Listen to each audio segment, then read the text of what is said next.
আচ্ছা, ব্রাজিল প্রথম বিশ্বকাপ নিছে কত সালে ভাই বলেন? পারবো না, আমি বলবো না। ভাই কেমন আছেন? ভালো আছি ভাই, তুমি কেমন আছো? আলহামদুলিল্লাহ। ভাই এবার তো মনে হয় ফিফা বিশ্বকাপে মনে হয় ব্রাজিল সাপোর্টার। হ্যাঁ, ব্রাজিল সাপোর্টার। ভাই তো আগে থেকেই ব্রাজিল সাপোর্টার। অনেক আগে থেকে, কিন্তু ভিতরে ভিতরে একটা টিমকে সাপোর্ট করি। I think you know what it is. আমরা সবাই ভিতরে ভিতরে ভিতরে একটা টিম সাপোর্ট করি, তো ওটা থাক, ওই ওই সময়ের জন্য থাক। আচ্ছা ভাই, ব্রাজিল নিয়ে প্রশ্ন করলে তো আশা করি উত্তর পারবেন। হ্যাঁ, পাবেন, বলেন। আচ্ছা, ব্রাজিল প্রথম বিশ্বকাপ নিছে কত সালে ভাই বলেন? পারবো না, আমি বলবো না। বলতে পারবেন?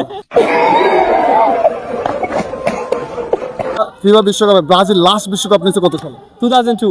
ও রাইট অ্যান্সার। ভাই তো মনে হয় পারেন। আসলে আসলে ভাই ব্রাজিলের সাপোর্টার। ভাই ম্যারাডোনা কয়টা বিশ্বকাপ নিচ্ছে? ম্যারাডোনা 2টা নিয়েছে। দুইটা, রাইট অ্যান্সার। আচ্ছা, এবার ব্রাজিল ফিফা বিশ্বকাপে কতটুক পারফরমেন্স করতে পারবে আপনার কি মনে হয়?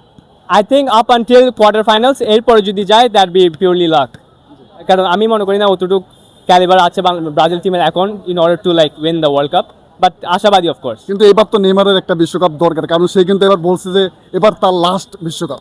হ্যাঁ, আমরাও চাই যেন নেইমার একটা বিশ্বকাপ পায়। বাট আপনি তো প্রথমেই তারা বলে দিচ্ছেন যে ব্রাজিল আমার মনে হয় এরকম পটেনশিয়াল নাই, বাট এরকম এত এক্সপেকটেশন রাখতে চায় না, কারণ প্রত্যেকবার ওয়ার্ল্ড কাপের সময় যখন ব্রাজিল এলিমিনেট হয়ে যায় তখন অনেক অনেক হার্ট ব্রোকেন হয় অনেক 3-4-5 দিন অনেক কিছু করতে পারি না। সো ওটার জন্য এই ওয়ার্ল্ড কাপে বেশি এক্সপেকটেশন রাখতেছি না, তাই জন্য আগে আগে এটা মাথায় সেট করে রাখার। ভাই থ্যাংক ইউ, আপনাকে অসংখ্য ধন্যবাদ।